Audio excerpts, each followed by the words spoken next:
We all know that we should be practicing our English listening skills more often than we currently are.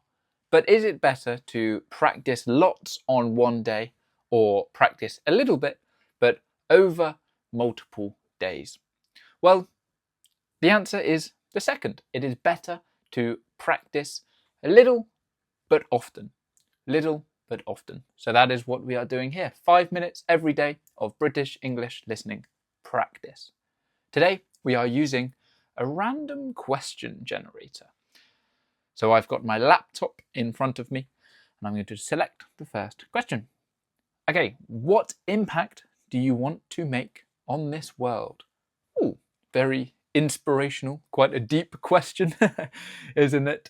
Well, I guess as an English teacher, I like to meet lots of people from all over the world. It's something that I didn't really maybe consider as much when I first started teaching English, and being able to meet people from all over the world and be able to help people from all over the world to not only improve their English skills, but improve their confidence as well. And I've had messages from students talking about their confidence and what things they've been able to do from becoming more confident English speakers. So, for example, in my English club, I'm not going to say their name, but they eventually went on to start working at a call center in English, which is absolutely crazy. So when they first joined my English confidence club and joining the speaking sessions, they were a little bit nervous. They weren't very confident in their English. And after a few months, they were very, very confident and very comfortable speaking in English.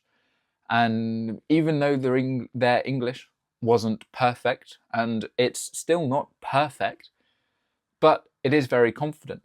And this was just over a year ago.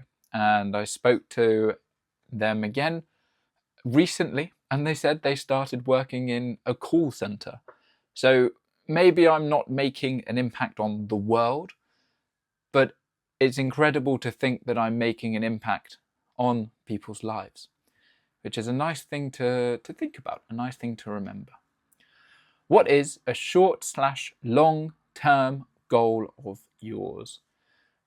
So I have a goal which is to do with running. So I have signed up to a 50-mile race, which is happening in September.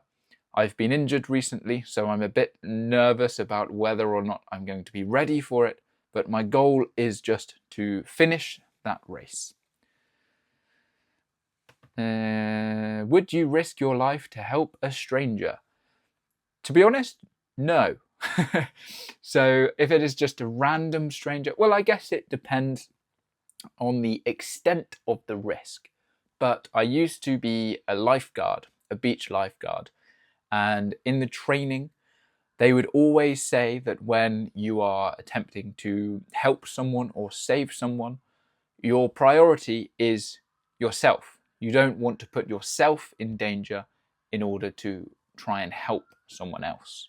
So I guess the easy answer there is no, which sounds quite bad. But if you're risking your life, then if you get yourself into trouble whilst helping someone else that is already in trouble, that means somebody else has to come and help two people, not just one person, if that makes sense. So leave it to the professionals. Okay, what are some things that you shouldn't say when receiving a gift? Well, you definitely should say thank you. One thing you probably shouldn't say is, oh, I've already got one of these. That probably won't go down very well, so it won't be received very well. I think I learned that lesson when I was very young, and I think my neighbour gave me a Lego set, I think it was, and I already had that one. And I think I was thankful, but then I also said that I already had one, and then my mum told me off after. So we shouldn't say that. Okay, what kind of old person do you want to grow up to become? What kind of old person? That's a very difficult question, isn't it? How would you answer this question? I'm going to say a healthy one. I want to be a healthy and happy old person. What kind of old person do you want to become? Let me know in the comments, and I will see you back here tomorrow at the same time in the same place for another 5 minutes of English listening practice.